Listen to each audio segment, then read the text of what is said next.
ustedes habrán visto que el otro día el lunes subimos toda la información y el material para que ustedes puedan trabajar.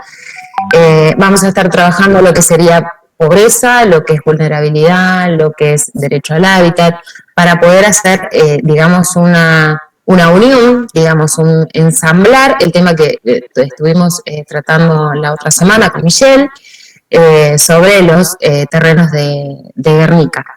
Bueno, en principio, si me gustaría saber si alguien se anima, me gustaría saber a ver qué concepto tienen, o sea, qué es lo que ustedes pueden llegar a interpretar sobre lo que es pobreza. O sea, yo no les pido no pedimos ni una definición así toda ultra bonita, sino a ver qué sensación o qué concepto creen que se asocia a la pobreza. O sea, ¿qué creen ustedes que es la pobreza?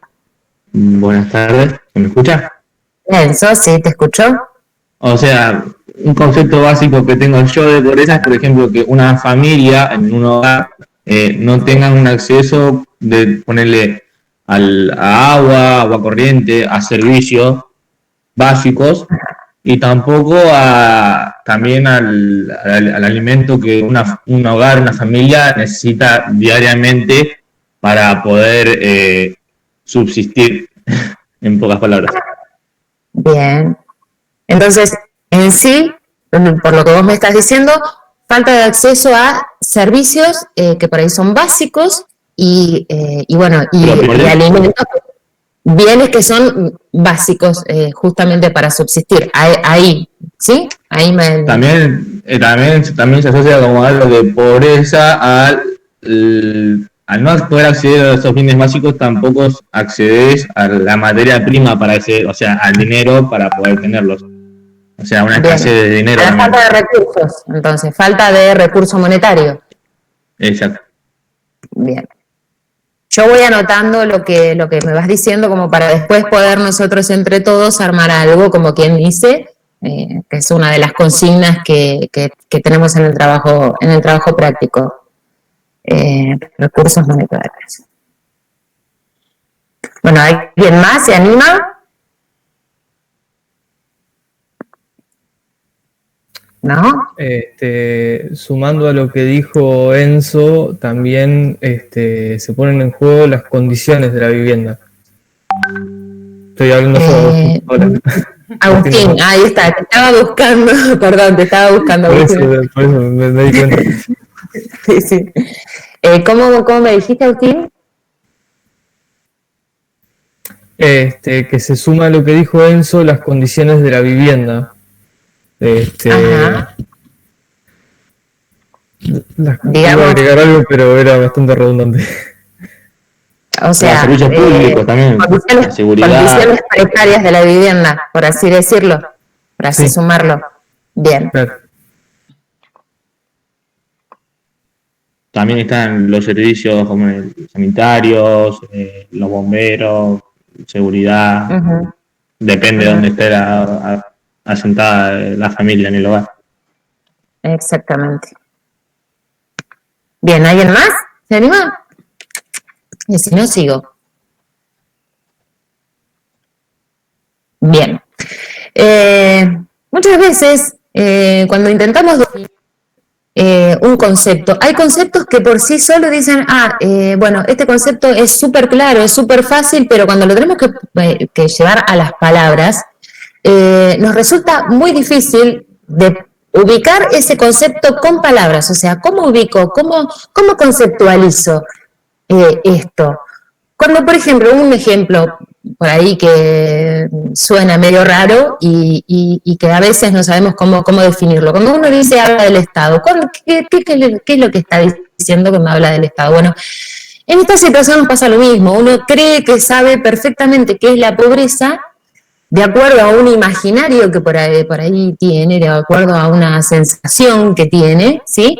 Pero cuando lo tiene que llevar, cuando lo tiene que poner en palabras, cuando tiene que decir realmente qué es la pobreza, es difícil de definirla, porque ciertamente, si se quiere, no hay una definición universal para decir, bueno, definamos pobreza de esta forma, ¿sí? Entonces, ¿qué pasa? ¿Qué es lo que sucede?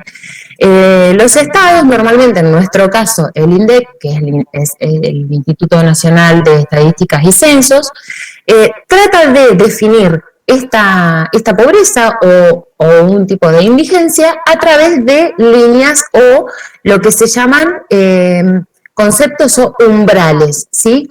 Y estos conceptos, estos umbrales, vendrían a ser una especie de un parámetro, ¿sí? Como un parámetro, tengo como un tope, digamos, y desde ese tope para arriba o para abajo me va a definir a mí como persona, o que soy pobre, o que soy indigente, o bueno, o que no soy pobre. ¿Y cómo lo hace a esto? Lo hace a través de recursos, o sea, de acuerdo a los recursos que yo tenga, de acuerdo a los ingresos que yo tenga, es cómo me va a definir, ¿no es cierto?, si yo estoy por encima de un umbral o no, ¿sí? Entonces, bueno, ¿qué hace el INDEC? El INDEC nos habla de dos tipos de mediciones, ¿sí? Por un lado tenemos la línea de indigencia y por otro lado tenemos la línea de pobreza, ¿sí? Entonces, como ya les dije, estas dos líneas son dos tipos de umbrales. Por un lado, el más, digamos, el más vulnerable de todos vendría a ser el de la línea de indigencia. Perdón, me olvidé que tenía el Power que había armado en una presentación. Les voy a poner una presentación, voy a ver si me sale, si no me sale. Sí, Mari, ¿puedo acotar algo? Sí, mientras, dale. Sí, bueno, mientras Mari pone...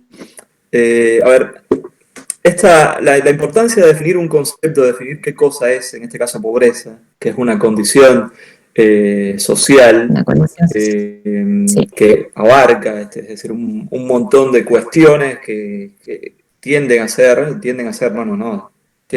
decir, de hecho son problemáticas dentro de la sociedad y que generan un montón de conflictos en el espacio social.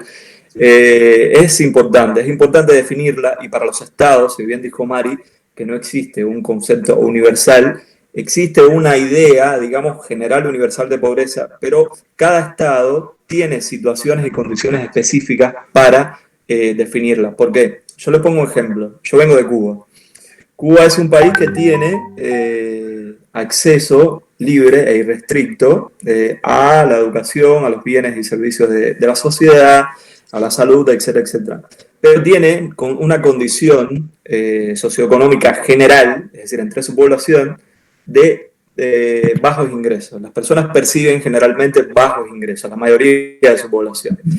Si definimos la pobreza como una condición socioeconómica exclusivamente, es decir, que tiene que ver con la cantidad de plata o con la cantidad de recursos materiales que tienes para satisfacer tu vida, para llevar una vida, digamos, digna, entonces ahí estaríamos sacando una serie de cuestiones que hacen a la pobreza que tienen que ver con la participación en la sociedad, con el acceso, con la posibilidad de ser visibilizado, con la posibilidad de acceder a mecanismos claros de justicia, de integración, de inclusión, y son cosas que no solamente la cuestión socioeconómica resuelve, sino que hay otra serie de cuestiones que también el Estado tiene que proveer.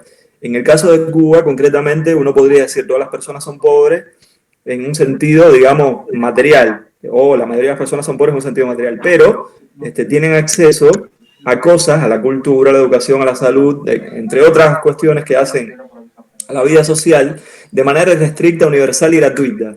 Entonces, estaríamos diciendo que estas personas tienen una condición de pobreza sui generis, en un espacio, es decir, muy, muy especial, muy particular, en un espacio distinto. Entonces, esa pobreza, por lo menos en el caso cubano, se relativiza. Es decir, ahí habría una discusión, ¿son pobres, no son pobres? Bueno, sí son pobres, pero tienen acceso a esto, a aquello. Mientras personas que pueden tener recursos materiales en otra sociedad no podrían tener tal vez acceso a la universidad, y a muchas otras cuestiones de la sociedad. Entonces, ¿para qué es importante definir esto que Mari va a explicar?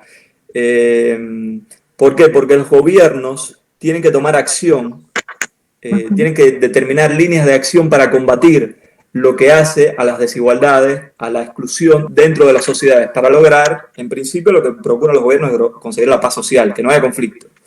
evitar conflictos serios, ¿no? Que lleven incluso muchas veces a la violencia, como el caso de la crisis 2001 acá en la Argentina,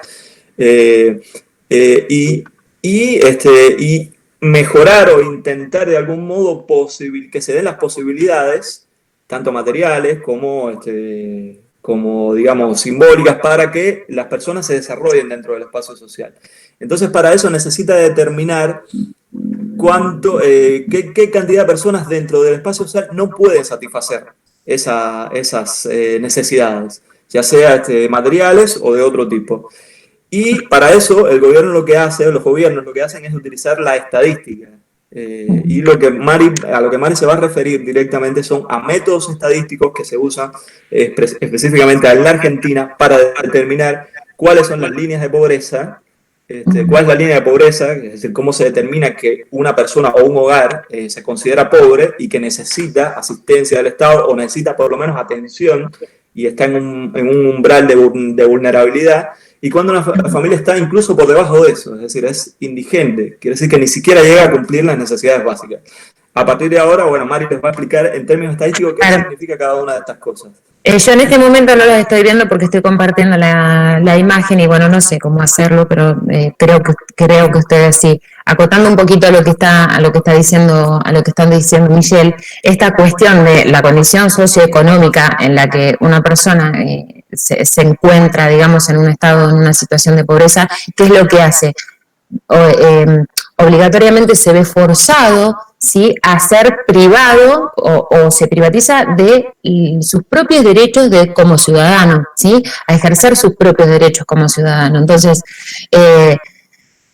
no puede ejercer tampoco derechos políticos o le es mucho más difícil ejercer derechos o políticos o sociales o jurídicos, ¿sí? Entonces, ¿qué es lo que pasa? ¿Qué es lo que tendrían que, o sea, que sería lo lógico que los estados hacer? Generar políticas para poder incluir a estas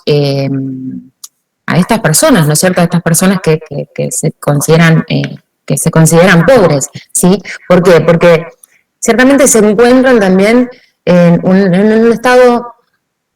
Por un lado podemos hablar también de un estado de vulnerabilidad social, también tenemos estados de vulnerabilidad territorial, y bueno, y cuando recién Michelle hizo mención al estado de situación de vulnerabilidad social, cuando un individuo se siente, cuando un individuo es vulnerable socialmente, cuando se ve imposibilitado a aprovechar, ¿no es cierto?, las oportunidades que los ámbitos socioeconómicos o el ámbito en el cual desarrolla su vida, se encuentra, o sea, encuentra impedimentos para poder desenvolverse, ¿sí?, para poder aprovechar todas las oportunidades que sería lógico que todos pudiéramos aprovechar. Entonces, por un lado podemos decir, bueno, esta vulnerabilidad, bueno, si yo dejo de vivir en tal lugar, estoy hablando así porque les quiero enganchar un poquitito con vulnerabilidad territorial. Si yo digo, bueno, dejo de vivir en este lugar porque este lugar me condiciona, ¿no es cierto? No quiero nombrar espacios físicos, pero no sé si ustedes por allá se habrán dado cuenta, el 9 de julio mismo hay un detrás y un antes de cierta infraestructura, ¿sí? Y muchas veces se condiciona el antes o el después, bueno, el detrás o el antes, de acuerdo a cómo lo quieran ver desde el punto de vista geográfico, muchas veces se condiciona, pasando la vida, ahí está determinado grupo social. Entonces, si yo me vivo en ese ámbito geográfico y me vengo, digamos, para el centro, me ubico en plena Mitre, voy a dejar de ser vulnerable, voy a dejar de ser pobre, y no creo.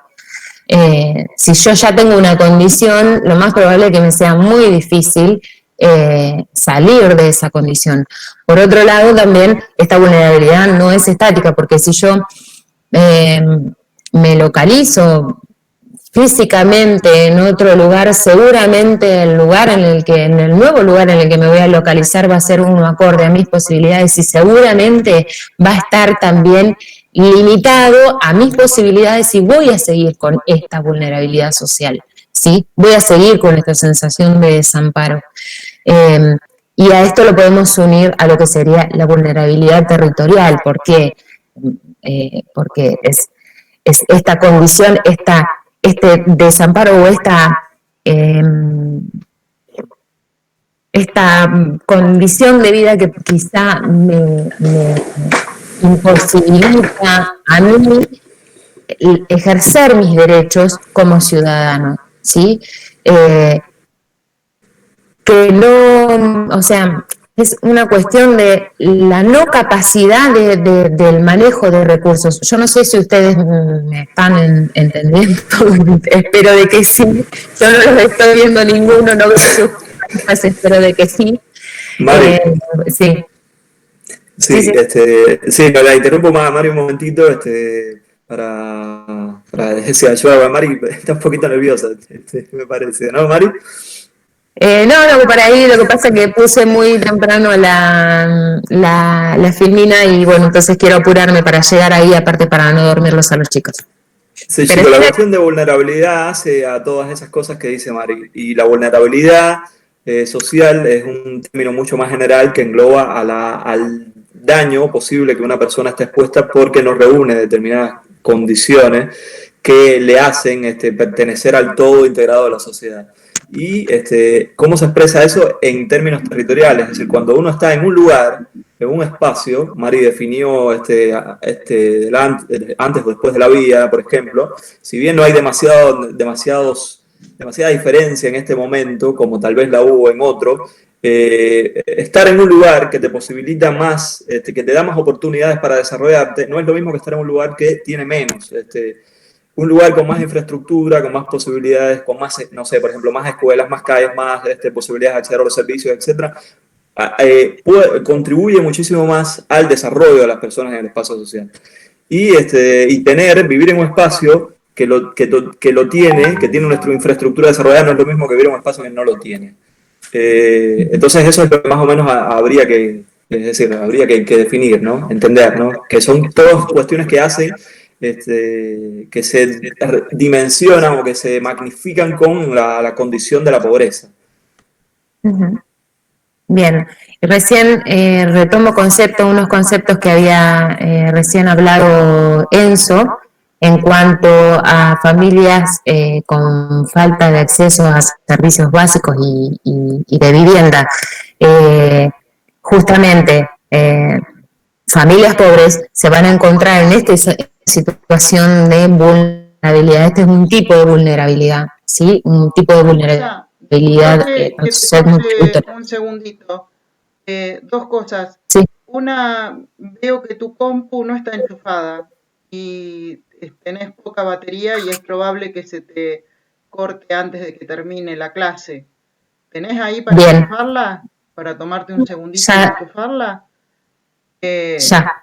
Eso por un lado. Y a mí se me ocurría, escuchándolos a ustedes hablar de vulnerabilidad territorial, lo que nos está pasando hoy con el acceso a Internet. Según el lugar, dentro de la ciudad o fuera de la ciudad en que vivamos, son las posibilidades que tenemos de tener un acceso a Internet medianamente soportable, digamos, ¿no? Por ejemplo, en ciertos pueblos del interior del partido 9 de julio directamente no hay acceso a Internet. Ni siquiera con los datos del celular, lo cual en este momento complica muchísimo todas las actividades que haya que desarrollar. Por ejemplo, pedir un turno para hacer un trámite en el registro civil o en ANSES implica tener acceso a Internet. Y en esos lugares no está. Te decía lo de la compu por las dudas, no sé, cosa que nos desaparezcas en algún momento, Marisa. Recién ahora te escucho. Hija, ¿viste que gracias, profesora. Fue muy buen ejemplo el que puso la profesora. Hola. Porque hace a muchas cuestiones. Es decir, el acceso a Internet ahora está limitando o posibilitando que algunas personas estén incluidas o no en un espacio. eso limita también la posibilidad de tener estrategias. Vieron que, bueno, todas las familias tienen estrategias, distintos modos de agenciarse recursos, de obtener recursos para desarrollar su vida. Y cuando las posibilidades materiales son limitadas, esas estrategias también se reducen. Las posibilidades de las personas de crear digamos, una dinámica que posibilite obtener recursos también se complica. Y esas cosas llevan a muchísimas situaciones, no solamente de exposición, sino también incluso de criminalidad. Cuando una persona no tiene la posibilidad de acceder a recursos de una manera, digamos, legal o legitimada, entonces se las va a agenciar de otra manera. Y ahí estaríamos, de algún modo, eso se habría explicitado, ustedes recuerdan, no sé, no son tan chicos, hace unos años atrás, algunos, durante creo que el segundo gobierno de Cristina, hubo un par de años seguidos a fin de año en que hubo una serie de asaltos a supermercados y cosas así. ¿Lo recuerdan? Y por ahí eran muy chicos, estamos en el 2020, por ahí eran muy chicos. Bueno, yo en ese entonces leí un artículo de Martí Caparrós, un escritor argentino que vive en Madrid, y decía que las personas entonces estaban tan al límite que lo único que entendieron fue que lo único que los separaba, se dieron cuenta que lo único que los separaba de tener lo que querían, era un cristal. Y lo que hicieron fue romperlo. Es decir, trascendieron el cristal, en ese caso significaba la ley, significaba la norma, y rompieron la norma para acceder a lo que necesitaban, porque quien estableció la norma es quien debía proveerle la posibilidad de tener eso que querían, pero ellos no podían, y entonces lo que hicieron fue romper la norma. Entonces por eso es tan importante que de algún modo los gobiernos se ocupen e identifiquen cuáles son los niveles de pobreza, de inclusión que hay. Para poder de algún modo combatirlos, ¿no? Te dejo, Mari, que siga. Políticas que son muy, a ver, la pobreza en Argentina no es de hoy, la pobreza en Argentina lleva quizás 100 años, porque si no lleva más todavía, no es algo que se ha podido combatir, o sea, sí forma parte de la cartera de políticas o que los gobiernos o los estados, cada uno de los gobiernos cuando asumen dicen, bueno, vamos a intentar combatir la pobreza, vamos a dejar, bueno, pero es una cuestión muy vulnerable, una cuestión muy sensible, una cuestión muy difícil de superar, una cuestión muy difícil. Bueno, entonces, justamente para generar determinadas políticas que puedan los gobiernos utilizar, es justamente que utilizan estos indicadores, como les hablaba hoy de el indicador de la línea de pobreza, el indicador de la línea de indigencia. Y bueno, estos dos umbrales que nos indican. Bueno, por un lado tenemos la línea de indigencia. Digamos, la línea de indigencia sería el umbral más bajo, ¿sí? En cuanto a recursos, digamos, que es no el nivel más bajo, más vulnerable, perdón. Si ustedes miran en pantalla dice, tenemos un resumen que es fresquito, es de septiembre del 2020 que sacó el INDEC, donde dice que una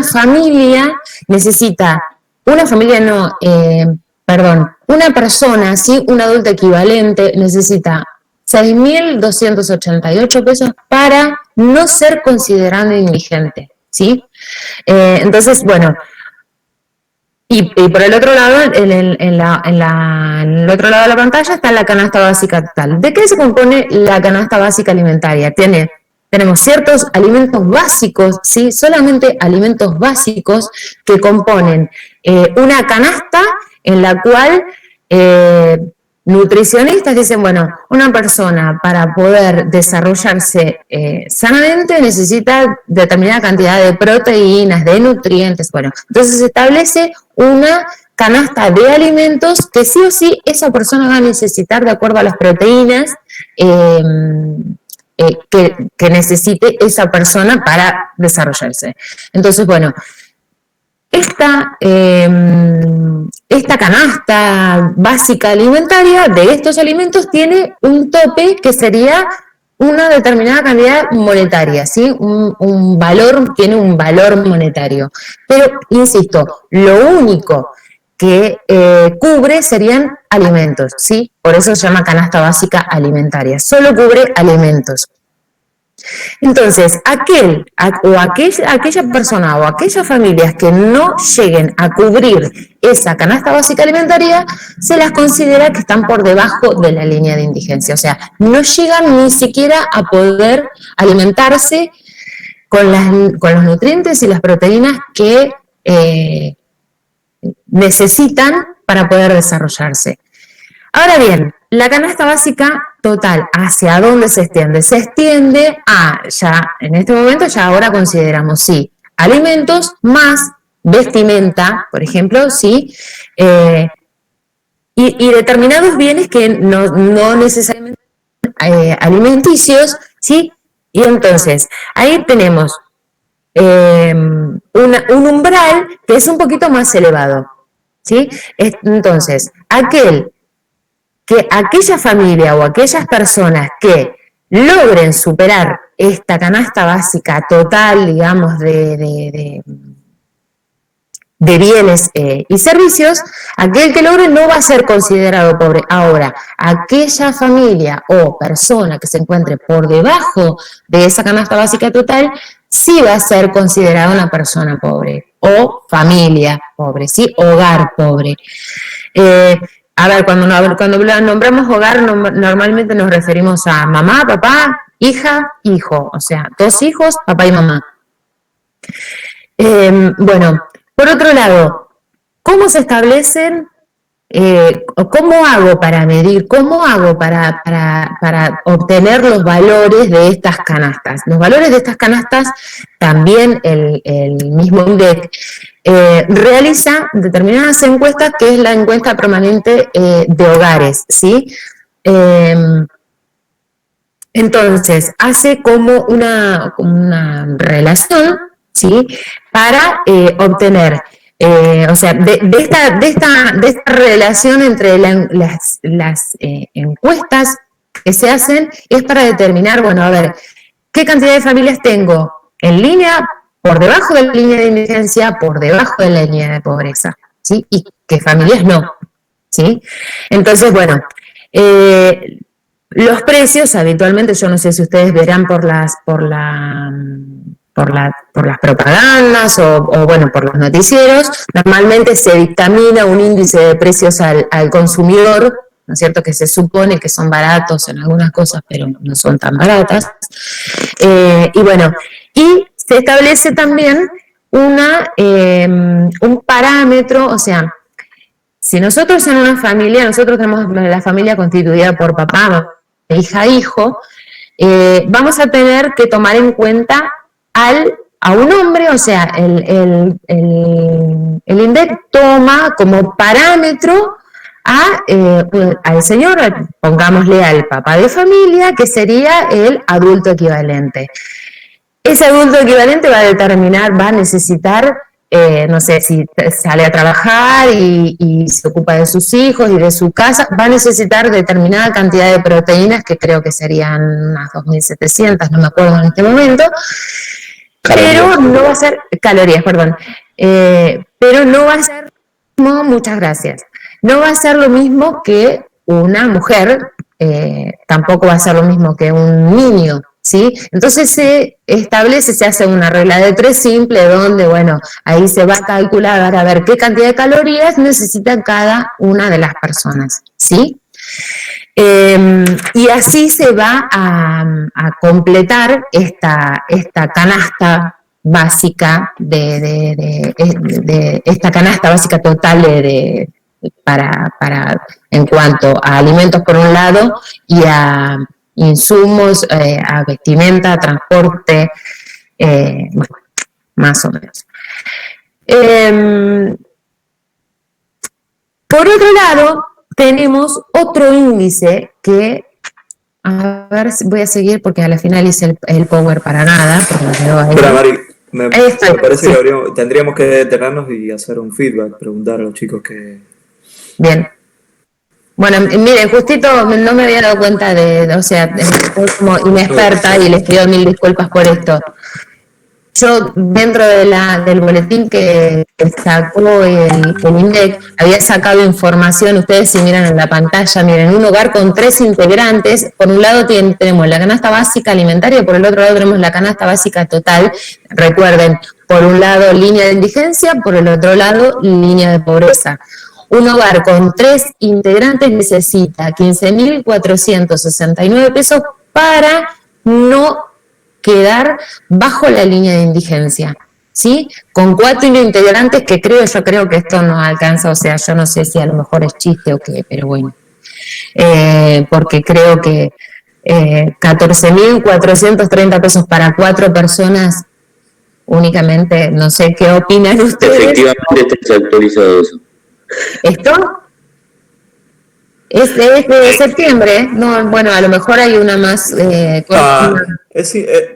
hay algo que es... Se quedaron con el dólar a 2 pesos, me parece. Mal.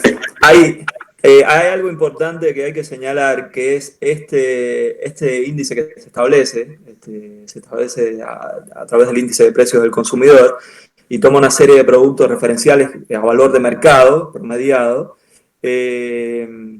Está ajustado, se ajusta periódicamente a la inflación, pero se ajusta no solamente a la inflación nacional, sino también a la inflación los índices de inflación provincial también, porque vivir en Buenos Aires no es lo mismo que vivir en el conurbano, y vivir en el conurbano no es lo mismo que vivir en Mendoza. Es decir, cada una de las provincias tiene una demanda, digamos, de recursos, y también tiene también, es decir, una relación de precios de mercado que varía. Entonces no es lo mismo ser pobre en Buenos Aires que ser pobre en San Luis. No. Son condiciones diferentes. Entonces estos índices de precios se ajustan. Claro, de hecho, cuando el Estado toma para hacer medidas, toma muestras, o sea, no es que va a cada uno de los hogares, ¿sí? No va a cada uno de los hogares a ver cuánto ingreso tiene cada uno de los hogares. Toma muestras en el Gran Buenos Aires, en Cava, toma muestras en determinado sector en cada una de las provincias, sí, toma muestras. O sea, no es que invade, digamos, todos los hogares, no es que penetra todos los hogares, ¿sí? No sé, insisto, no los veo, entonces por ahí no sé quién me dijo recién. Este boletín yo lo saqué, que lo publicaron en septiembre, me parece, es el boletín del INDEC. Después, bueno, voy a corroborar por las dudas que esté totalmente desactualizado, como los chicos me decían, pero bueno, en principio eso es lo que... Marisa, sí. creo que los chicos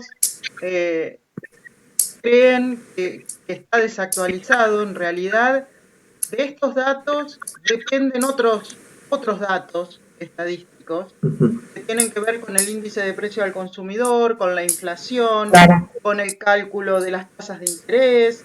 Es decir, estos datos son la base del desencadenamiento de otros datos, de otros indicadores. En general, lo que hace el INDEC es intentar que estos datos estén lo más bajos posibles. Sí.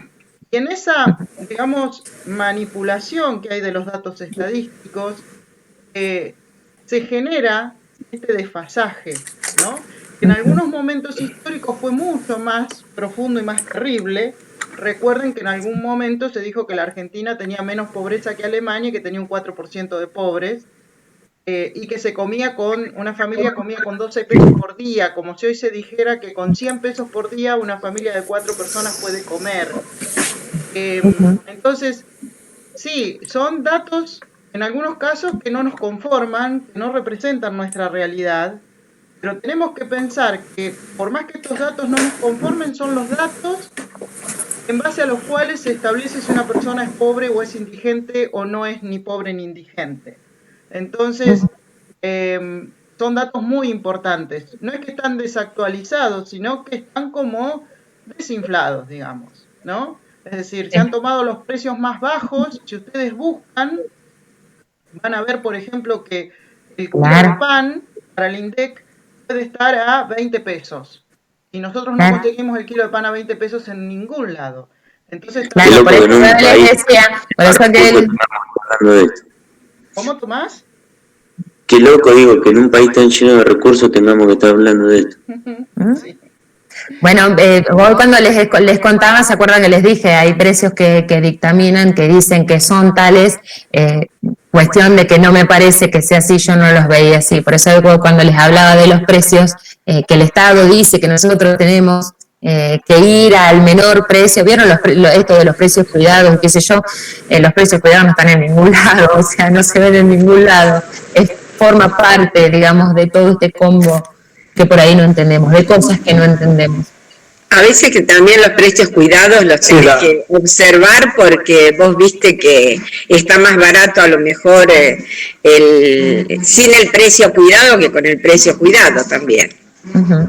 Puede ser. Tenés que fijarte en un La montón de observación cosas. de, Sí.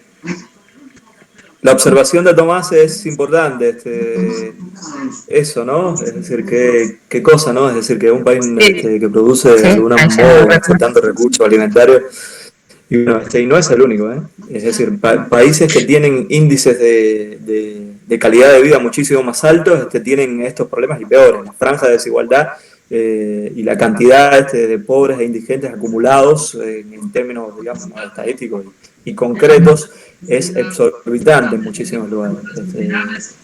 Bien, ahora ya que ven. Espera, Fíjense Marisa, ustedes parece los que productos había básicos. necesidad de preguntarles a ver si captaron en sí qué cosa sería la línea de pobreza y qué cosa sería la línea de indigencia. Claro. Nos gustaría escucharlos ustedes, a ver qué entendieron de eso. Yo quería comentar que lo quería decir antes, pero no pude, no me dio tiempo. Que cuando Marisa explicaba eso de que si una persona con pocos recursos, tipo pasaba de lo que era traer la vía a, por ejemplo, la Mitre, seguía siendo una persona de pocos recursos. Y es que me di cuenta de algo que es la sesgación que hay en las ciudades entre la gente que tiene pocos recursos y la gente que tiene muchos. Porque ponerle que vos no tenés plata, te querés mover a la Mitre, al centro, no vas a poder porque no vas a poder tener plata para comprarte el terreno. Uh-huh.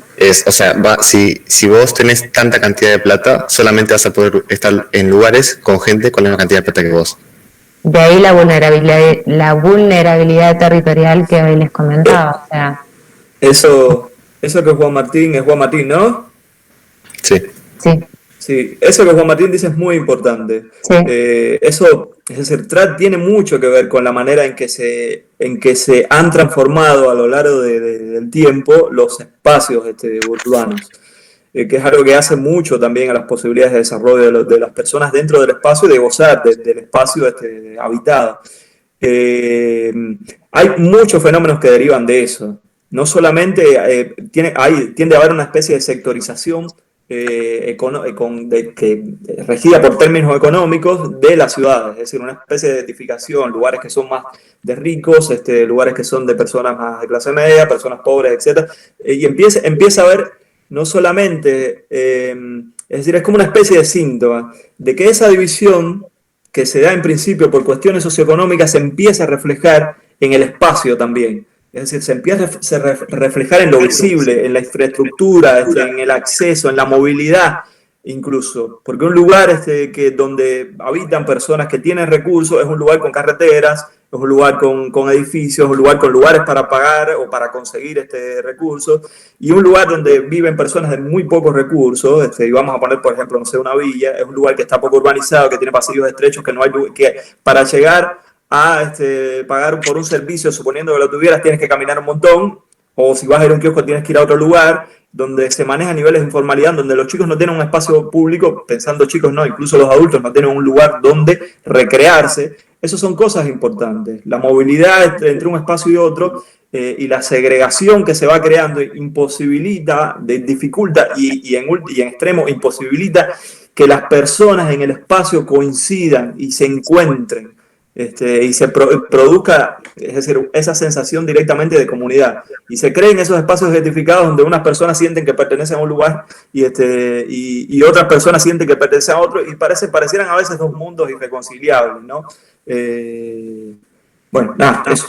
Es que muchas veces por ahí quizás nos tendríamos, una de las preguntas que por ahí estaría bueno hacernos nosotros mismos, por ahí mezclando un poco de todo lo que se ha conversado, es la pobreza. ¿Qué es la pobreza? ¿Genera exclusión social o la exclusión social genera la pobreza? ¿Cuál de las dos cosas sería? O sea, ¿cómo lo pensaríamos? Bueno, esa pregunta será eso. Esa se las dejo por ahí quizás para que la piensen con ustedes mismos. Para mí va ya como que desde hace mucho tiempo la sociedad está armada de esa manera. Muchísimo tiempo. Justamente naturalizamos la pobreza. Yo no sé si nos damos cuenta o no nos damos cuenta, pero es como algo como natural. La pobreza tiene que existir, la exclusión tiene que existir. O sea, naturalizamos estas cosas detrás de dichos, Claro. Porque es lo que hacemos. Nos tenemos que... Hay muchas cosas que hacen a eso, es decir, no solo la percepción nuestra de la pobreza del otro, sino la percepción de nuestra propia pobreza. Porque hagan, pregúntense entre ustedes o pregunten a cualquiera quién es pobre. Y muchas personas que están definidas como tal, dentro de un criterio estadístico o teórico o lo que sea, no se consideran como tal. Y eso hace una conciencia de clase. Y eso hace también a posibilidades de accionar dentro del espacio social en términos políticos. No de políticos en términos partidarios, sino de participación de la sociedad. Porque una persona que no se siente empoderada, que no siente que tiene recursos, no cuentas con las mismas herramientas, las mismas posibilidades de ejercer su poder dentro de un espacio social. Pero creo que hay algo importante que sigue quedando, línea de pobreza y línea de indigencia. Sí. ¿Se quedó claro eso? Estadísticamente, Sí. ¿saben cómo quedó la cosa? Lo que tienen que definir es esto: la línea de pobreza, la línea de indigencia sería, como lo explicó Mari, es decir, sería el umbral que contiene a un grupo de personas que no pueden siquiera acceder a la canasta básica alimentaria, es decir, que ni siquiera pueden cumplir, según en términos estadísticos, con los criterios que se dan para una alimentación saludable. Ni siquiera pueden eso. Ahora, la línea de pobreza sería un umbral un poquito, más alto, por decirlo de alguna manera, donde las personas no pueden cubrir el valor de la canasta básica total, que no solamente incluye la canasta básica alimentaria, sino que incluye también servicios que hacen a servicios y bienes, ¿no? Que hacen a una vida, digamos, ¿no? De una familia, es decir, que no puedan acceder a educación, a salud, etcétera, etcétera, es decir, una serie de condiciones, infraestructura, condiciones de materiales del hogar, y bueno, y todo eso. Es decir, esas serían las personas que en términos estadísticos que no pudiesen cumplir con esos requisitos de cubrir su canasta básica alimentaria y la canasta básica que incluye los servicios y las otras condiciones, estarían en la línea de pobreza. Y las personas que no podrían ni siquiera cubrir su necesidad alimentaria estarían entonces en la línea de indigencia, por debajo de la línea de indigencia. Eso nada más. Gracias. Bien, dicho lo de Michelle, paso a la próxima imagen que por ahí impacta un poquito más.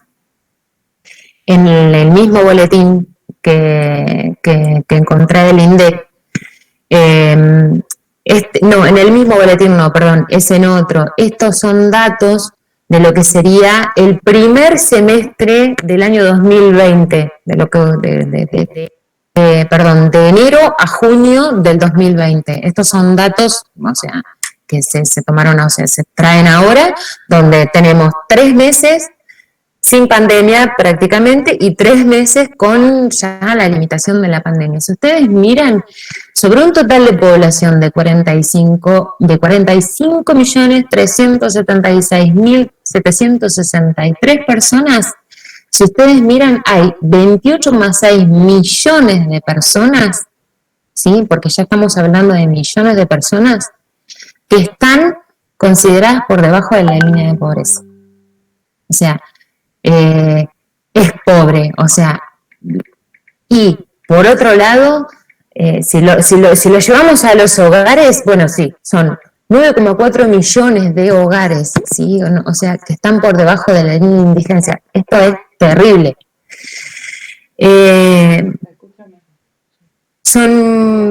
A ver, les voy a mostrar el otro gráfico que tengo, que por ahí impacta un poco así. Pero 28,6 millones es más de la mitad. Mira, acá en este gráfico que les acabo de poner, dice índice de pobreza e indigencia de los hogares. Si se fijan, pobres indigentes, o sea, estamos hablando de pobres indigentes en porcentaje, estamos hablando de 8,1% de la población. El 22,3% restante es pobre, ¿sí? O sea, acá tenemos esta totalidad de hogares en cuanto a porcentajes. Y si lo llevamos a personas, el próximo gráfico, la próxima torta que se ve, acá estamos hablando de personas. Si miran las personas, 59 porcentaje de personas son no pobres en relación al 100% total, ¿no es cierto? O sea, quiere decir que el total de personas pobres equivale al 40,9%. Es muchísimo eso. En un país tan rico, como decía Enzo recién, es muy triste, aparte, ¿sí? Porque es muy triste. Yo acá lo pongo para que por ahí se vea un poquitito más.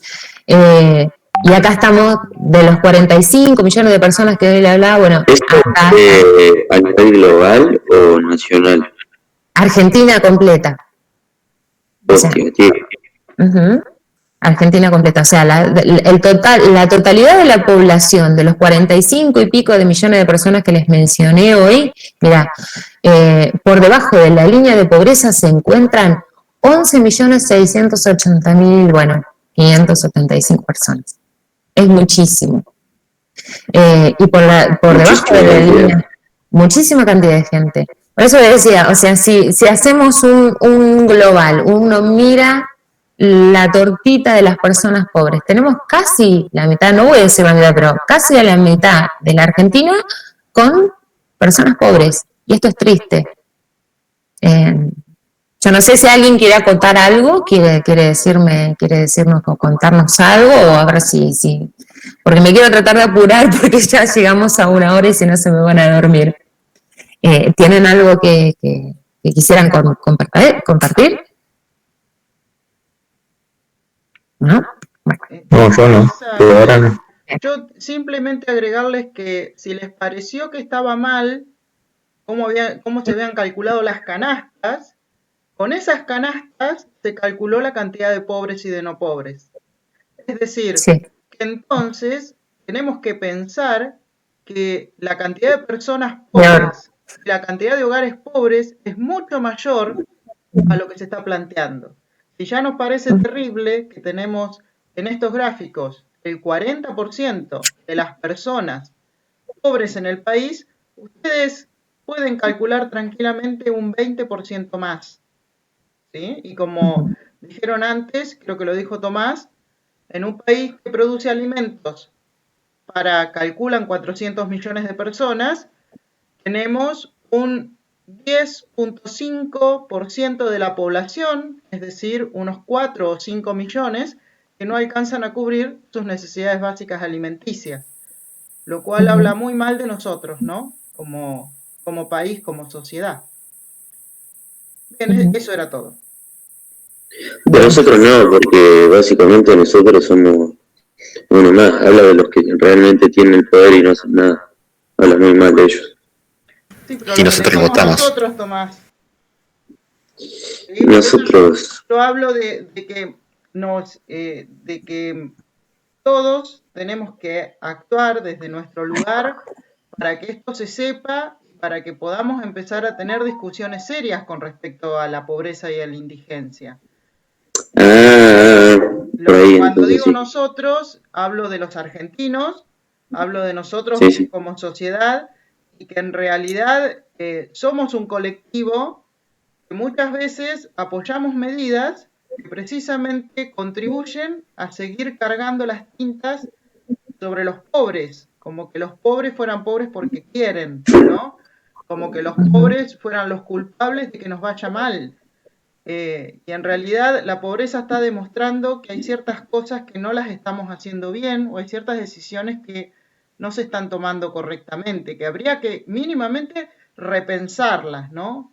Pero bueno, es muy largo, si no nos vamos a quedar vamos a dejar que Marisa avance es un tema que da para mucha discusión. Sí, es que realmente sí.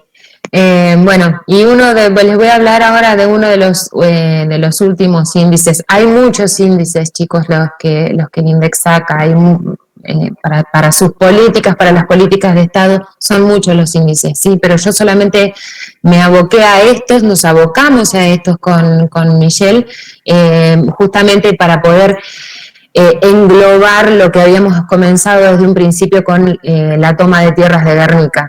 Otro de los índices que trabajamos es el índice de privación material de los hogares. ¿Qué hace este índice? Este índice trata de identificar, a ver, qué cantidad de hogares se encuentran con determinadas privaciones, ¿sí? Por un lado, vamos a tener un tipo de privación que es corriente y otro tipo de privación que es patrimonial. ¿Y a qué me refiero con corriente y con patrimonial?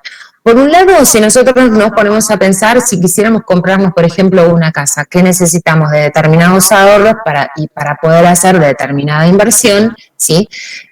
Para poder acceder a esa casa? Entonces, para todo eso, este tipo de patrimonios lo podríamos llamar, o lo tenemos que llamar, un tipo de recurso patrimonial.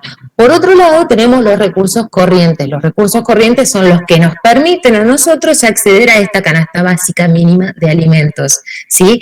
Estos recursos corrientes son los que normalmente son monetarizados mediante el dinero, o sea, existe un intercambio quizá más permanente, más fluido, más diario, ¿sí? Entonces tenemos estos dos tipos de, que vamos a tomar como parámetros, estas dos dimensiones, por un lado recursos corrientes, por otro lado recursos patrimoniales, ¿sí? ¿Me expliqué?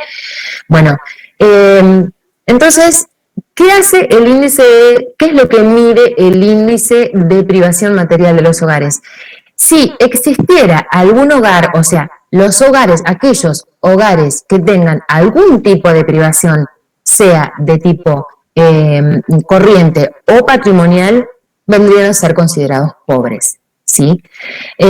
Aquel que no tenga, aquellas familias o aquellas personas que no tengan ningún tipo de privación, ni patrimonial, ni corriente, no van a ser considerados pobres. Y si ustedes miran, o sea, esto por ahí lo vemos mucho más fácil en el cuadrante.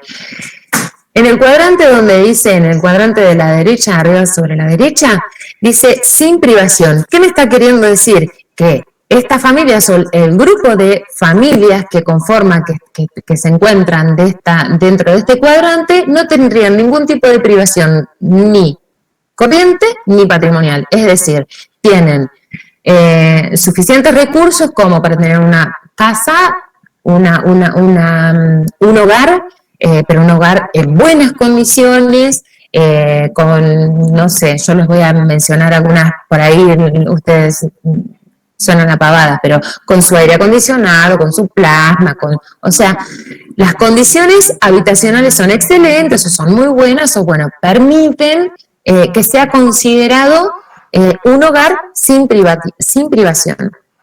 Por otro lado, tenemos aquellos hogares que sí existe un recurso, digamos, de tipo patrimonial, porque sí hay una casa, pero puede darse en una situación X, como por ejemplo ahora, en este momento como lo estamos pasando con la pandemia, que se encuentren privados del trabajo. O sea, entonces se van a encontrar privados de obtener recursos monetarios para satisfacer sus necesidades del día a día, para el cambio monetario del día a día, para ir hacia su canasta básica, ¿sí? Por otro lado, tenemos En el otro cuadrante tenemos aquella familia que solamente, o sea, sí cuenta con un trabajo, sí cuenta, o sea, la familia, padre, madre, o bueno, los ingresos que entren a ese hogar, sí son suficientes para cubrir sus necesidades diarias del día a día, del poder tener una dieta nutricional, calórica y abundante, pero se encuentran con la situación de que no cuentan con una casa habitación propia, ¿sí? Estoy hablando de una casa habitación propia. Yo puedo alquilar, puedo puedo tener un sueldo de 50.000 pesos, no soy considerada pobre, pero alquilo. O sea, ya estoy privada, no tengo mi casa, ¿sí? Y por otro lado, las personas o los hogares que se encuentran todavía peor, porque son aquellos que se encuentran privados de recursos patrimoniales y de recursos corrientes, ¿sí? Que acá estamos hablando de personas que no tienen ni casa, personas que no tienen quizá para acceder a la canasta básica de alimentos. Claro, profe, yo tampoco, digamos, ahí sí me hice entender que, porque no me parece tan prioridad alguien que alquila, sino hay personas que ni siquiera tienen hogar, viven abajo de un puente con lo que encuentran en la calle. Y es todo, tenés mucha razón en lo que estás diciendo, y mirá, es todo tan amplio, es tan conversable, es tan discutible todo esto, porque por ejemplo, mira, yo te doy un ejemplo, seguramente conoces muchas familias que tienen un buen pasar económico, voy a dar un buen pasar económico, quizá mamá, papá trabajan, pero no llegan para juntar, no sé, una cuota para el crédito hipotecario para poder acceder a la casa. Entonces tienen que alquilar. Entonces, sí, cuentan ambos, la familia, con recursos para satisfacer sus necesidades de vestimenta, de transporte, pero no pueden acceder a la casita. Y están alquilando. Entonces, por un lado también es como que un recurso que yo podría utilizar para comprarme mi casita, lo tengo que estar utilizando para mi alquiler. Entonces ya es una salida. O sea, son muchísimas cosas. Y cuando hablamos, como recién me decías, de aquellas personas que están durmiendo bajo de los puentes, y ahí vamos a tratar, para poder cerrar, vamos a tratar de hablar en cuanto al derecho al hábitat. Vos recién lo dijiste, hay personas que ni siquiera tienen para una casita y están viviendo debajo de un puente, y bueno, si se ponen a pensar, quizás muchas de esas personas son las que están, voy a dejar de compartir la pantalla para poder verlos, son las personas que quizás están en la toma de tierra, ¿no les parece? Y acá quizá vamos a retomar un poquito el tema de los derechos al hábitat, ¿sí? ¿Y por qué? Y también vamos a tomar un poquito el tema de la última consigna que tuvimos el otro día cuando les pedimos en el trabajo práctico anterior de la juridificación. El último punto, si bien lo conversamos Michelle lo conversó con todos los chicos, quizás fue una falencia nuestra, por ahí nos tenemos que hacer cargo de ello, en que nos llegamos.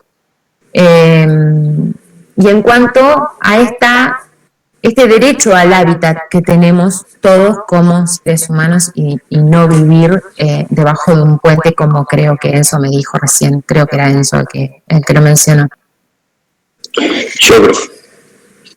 Vos, Tomás, Sí. perdón, no te veía, perdón. Permiso, Mari. Sí. Permiso, si puedo contar algo. Nos gustaría saber, porque notamos que en los trabajos la variable de juridificación fue algo que, como que fue en términos generales que no se pudo llegar concretamente a lo que nosotros estábamos pidiendo. Y nosotros entendemos que lo más probable y lo más seguro es que no hayamos podido desarrollarla bien. Queríamos saber, de todos modos, después de estas devoluciones que nosotros hicimos, qué cosa fue lo que consiguieron captar de eso. ¿En qué consistiría directamente la juridificación como concepto en el caso de Guernica, que era lo que estábamos tratando? Es una pregunta para ustedes.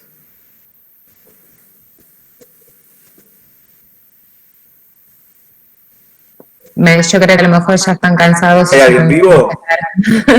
No, yo no escuché bien. Que nosotros habíamos dado, recuerdan el cuadro de aquel primer trabajo, había una variable, la última, que remitía a juridificación. Y entonces Sí. la mayoría de los trabajos lo que hicieron fue como hacer, algunos trabajos describieron de manera sinóptica que había pasado en el asentamiento, y bueno, es decir, se dieron respuestas varias. Y nosotros entendemos que lo que nosotros estamos pidiendo no llegó directamente a cumplirse y consideramos que fue producto de una falencia nuestra, ¿no? Es decir, algo que no explicamos debidamente bien. Y queríamos saber, después de las devoluciones que hicimos a los trabajos, si llegaron directamente a comprender a qué nos referíamos directamente cuando hablamos de juridificación. Yo no entendí como las leyes o normas que estén en juego, tipo, cuáles son las que se podrían usar para argumentar a favor o en contra. Bien. Exacto, sí, más que para argumentar a favor o en contra, para solucionar el conflicto, porque lo que se trata cuando se da un conflicto es tratar de solucionarlo por la vía legal. Entonces, cuando se llega a un conflicto en el plano social, hay un marco jurídico que debe tratarlo. Si no existiese una ley que regula una situación o un problema, entonces esa ley se busca crearla, como el caso de la legislación que se está tratando de llevar al aborto, porque proviene de un debate que se está dando en la sociedad por una necesidad que se está planteando, como en su momento la ley de igualdad de género, que venía, es decir, ya producto de un debate social que estaba pidiendo que un fenómeno como ese, de tanta importancia para las personas, se regulara. Y en este caso, en el caso de Guernica, directamente estamos hablando sobre leyes que ya estaban asentadas, que ya existían. La diapositiva número 7 del PowerPoint las describía, iba desde el nivel más alto, que son los pactos internacionales, hasta el nivel más concreto, más específico, que es la Ley de Acceso Justo al Hábitat de la provincia de Buenos Aires. Y bueno, a eso nosotros queríamos apuntar cuando hablamos de juridificación. Creo que Juan Martín lo acaba de decir y lo describió perfectamente. Es decir, cuando hablamos de juridificación es todas las normas legales que intervienen en un conflicto o que son creadas y se ponen en vigor a partir de él. Todas las leyes que se ponen en juego dentro de un conflicto social. Eso nada más. Mario les va a seguir hablando de... Bueno, y en relación a eso mismo también tenemos, o sea, esta cuestión del derecho al hábitat es más o menos lo mismo, por eso lo quisimos enganchar con la juridificación, porque es justamente eso. En sí, en consonancia, todos los estados que se adhieran, que adhieran a determinados pactos, ¿sí? Tienen que legislar en favor del ciudadano, en favor de las familias, en favor de este derecho al hábitat. Entonces, en principio, por lo vamos a tener el Pacto Internacional de Derechos Económicos y Sociales, donde los estados deben garantizar, o sea, tienen que brindar las herramientas para garantizar el derecho a un hábitat justo de cada uno de sus ciudadanos, ¿sí? En consonancia a esto, obviamente que se transcriben. Michelle, ¿querés decirme algo? Porque me llegan Sí. No hay un mecanismo para eso. No es que simplemente nosotros escribimos a un tratado, firmamos un tratado y ya se pone en vigor. Generalmente los tratados internacionales, como las naciones son soberanas, los tratados internacionales, los pactos son declarativos de intención. Los países se comprometen a solucionar determinados problemas. Entonces, para que esto tenga un vigor legal dentro de un espacio soberano, es decir, de una nación, porque ninguna otra nación o ninguna entidad internacional puede legislar sobre un territorio, lo que se hace es que los mecanismos, digamos, legislativos, en este caso el Congreso debate sobre la ratificación de determinadas normas que constituyen a ese pacto, y si esas normas se aprueban por el Congreso, entonces adquieren carácter de ley nacional, y entonces empiezan a funcionar dentro del espacio territorial. dentro del espacio soberano. ¿Entiendan? Eso es importante, es decir, porque ninguna nación o ninguna organización internacional puede venir y decir en un territorio, ustedes tienen que hacer tal cosa. Y eso se ve claro en muchas veces, bueno, especialmente en las cumbres del cambio climático, por ejemplo, que se habla. Los países se comprometen a disminuir las emanaciones de dióxido de carbono, pero en términos legales, dentro de los territorios, tiene que haber leyes específicas que se tienen que ratificar en base a eso, porque si un país decide no suscribirse o se suscribe, pero no modifica su código legal normativo interno, entonces no hay ningún cambio. Y en el caso de la Argentina sí lo ha habido. Es decir, este Pacto Internacional de Derechos Económicos, Sociales y Culturales está incluido, tiene valor constitucional, porque está ratificado por el Congreso. Ya, Mari.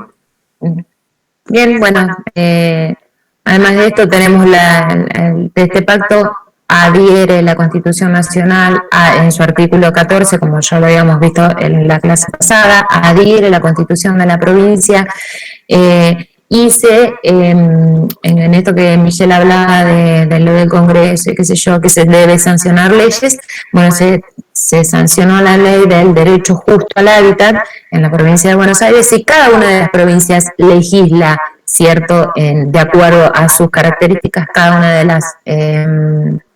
las provincias, cada una de las constituciones propias de cada provincia legisla en favor y en consonancia con la Constitución Nacional, y bueno, y en sí todos van a hacer lo mismo, o sea, la dirección es la misma: garantizar al ciudadano el derecho justo al hábitat. O sea, las provincias, la nación debe garantizar a los ciudadanos un derecho justo al hábitat. Sí, Micho.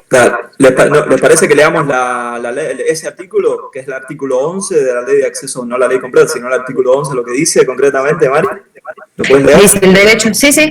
El artículo 11 dice el derecho a la ciudad y esto también es muy importante, el derecho a la ciudad y a la vivienda. Todos los habitantes de la provincia tienen garantizado el derecho al uso y goce de la ciudad y de la vivienda, entendiendo a esto como el derecho a un lugar adecuado para vivir en condiciones que favorezcan la integración plena a la vida humana, acceder a equipamientos sociales de infraestructura y de servicios, desenvolver apropiadamente las actividades sociales y económicas, usufructuar de un hábitat culturalmente rico y diversificado. ¿Y por qué seguramente me hizo leer esto, Michelle? Porque todos tenemos derecho a la ciudad también. O sea, tenemos derecho al usufructo, a usar de nuestra ciudad. Y, por último, vamos a hablar de los asentamientos precarios y los vamos a distinguir de lo que serían las villas miserias. ¿Y por qué? Porque, ya cerrando, y para que no se duerman, porque queremos, o sea, les tenemos que hacer la relación esta de que les vine hablando en toda la clase. Guernica, cómo se estaban organizando los chicos, la comunidad, las comunidades las organizaciones estas que se enfrentaron en Guernica, de manera en la cual establecieron espacios establecieron lugares para en un futuro ubicar una plaza, en un futuro ubicar un centro de salud, para poder traer en un futuro los servicios de luz, gas, cloacas, servicios básicos, ¿sí? ¿Qué los diferencia de la Villa Miseria? La Villa Miseria no está, digamos, organizada de esta manera. Normalmente son asentamientos donde no están, digamos, con calles bien identificadas, sino que más bien son pasillos donde habitualmente es demasiado precario, más allá de la precariedad que también puedan llegar a tener ciertos asentamientos, más allá de la precariedad que sí existen los asentamientos, en la Villa Miseria existe aún peor, y lo que quizá caracteriza es también la cantidad de gente que quizá en una misma habitación se encuentran en estas villas miserias. Y bueno, no sé si ustedes quieren, si no se durmieron, si no quieren hacernos alguna pregunta. Y si no... Sí, yo quería precisar una cosa. los asentamientos precarios están tipificados en la ley. Es decir, la ley tiene que distinguir cuando un espacio tiene determinadas características y cómo se puede regular sobre él, porque no se le puede exigir a un lugar que cumpla con determinados requisitos si no se le dan las posibilidades para ello. Entonces la ley establece que los asentamientos precarios son aquellos barrios informales, estoy describiendo la ley de la legislación bonaerense, que define como aquellos barrios informales en los que sus trazados urbanos tienden a ser regulares y planificados. Ustedes vieron en Guernica, en algunas fotos que habían como una especie de trazados de caminos o algo así. Esos son, digamos, lo que posiblemente en un futuro podrían convertirse en calles, en trazados de calles. Están ubicados en su mayoría sobre tierra degradada, es decir, tierra que no se usa, que no es productiva. Los ocupantes buscan legitimarse como propietarios, que es el caso de los ocupantes de las tierras de Guernica. Las viviendas tienen algún nivel de firmeza. Bueno, a esto no ha llegado Guernica todavía, me parece que no va a llegar porque ya el desalojo se está efectuando poco a poco. Y se han reservado espacios públicos para plazas y otros equipamientos y se ha ido formalizando paulatinamente las redes de servicios públicos. Esto no ha sucedido en Guernica, pero si hubiese habido, si las familias se hubiesen podido establecer en el lugar, es posible que progresivamente hubiera habido una especie de desarrollo urbano que hubiese fortalecido en términos de infraestructura y se hubiese creado un nuevo barrio, que después hubiera adquirido con el tiempo y la buena disposición de autoridades y ¿cómo se llama esto? Digamos, del sistema en sí, que se convirtiesen en barrios es decir, como los que generalmente habitamos nosotros, ¿no? Es decir, barrios con acceso a los servicios, trazado de calles, viviendas con una estructura consolidada, etc. Pero no solo eso, sino que la ley establece que tiene que haber un registro público provincial de las villas y asentamientos precarios. Es decir, se tiene que hacer progresivamente un conteo de estos lugares y existe, ¿cómo se llama esto? También un fondo creado, que es, ¿cómo se llama esto? Provincial y municipal para el desarrollo de estos lugares. Es decir, se destina una parte del presupuesto, de la recolección de impuestos para crear un fondo para el desarrollo de los asentamientos precarios. Nada más. Bueno, no, ya creo que hasta ahora si no tienen ninguna consulta, si no tienen algo para decirnos, ya terminamos, Michi, ya no tenía más para decirles. O por ahí quedó mucho, pero bueno, tampoco lo podemos hacer tan extensivo porque nos perdemos todos y por ahí quizás es un tema que es lindo. No queremos extendernos más, queremos sobre todo saber, ¿ustedes llegaron a leer las consignas del trabajo? Vengo hecho. Ya, bueno. Perfecto. Un paso adelante, está bien eso.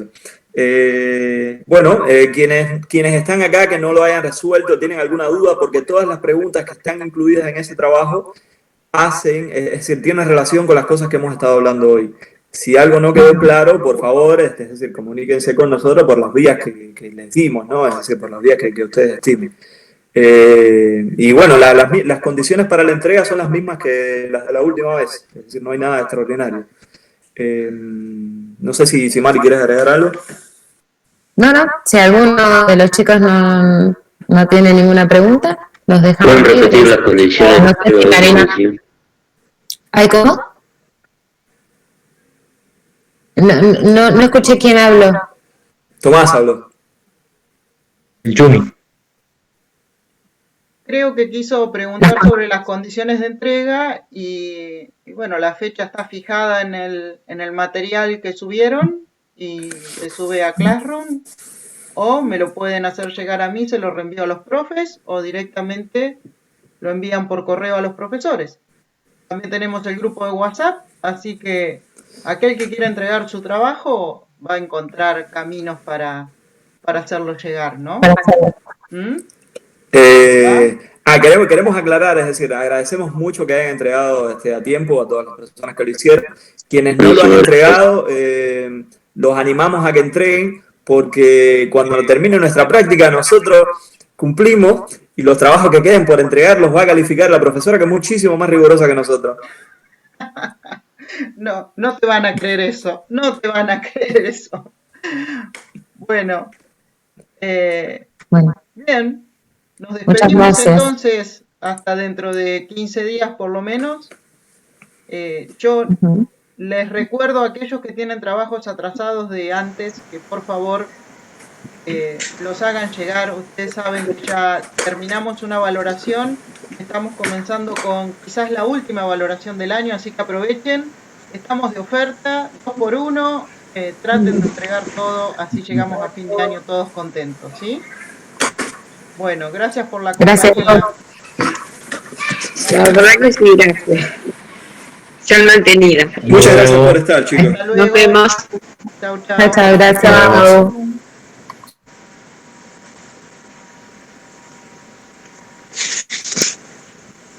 Bueno, yo también me voy a tener que ir Bueno, porque sí. tengo 2 reuniones más hoy, así que lo voy Yo a- también sigo.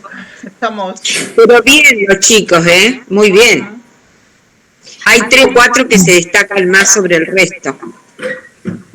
Ujú. Sí. Sí, esta vez participó este chico Tomás, que la Sí. pasada no había participado. Esos eran los chicos Y que no, creo que participaban. no sé si ha entregado trabajo todavía. No, pero muy bien, siguieron la clase. Bueno, seguramente muchas cosas me Bueno. faltaron, seguramente muchas cosas que les va a quedar Cuando raro. vos pasabas los cuadros estadísticos yo no veía. A lo mejor los chicos lo vieron, sí. Lo que pasa Pero- es que ahí tenés que compartir pantalla en presentación. Claro, y yo no me di Se ve muy cuenta. chiquito, pero bueno, Pero lo cuando- primero lo vi, Lo primero lo vi todo.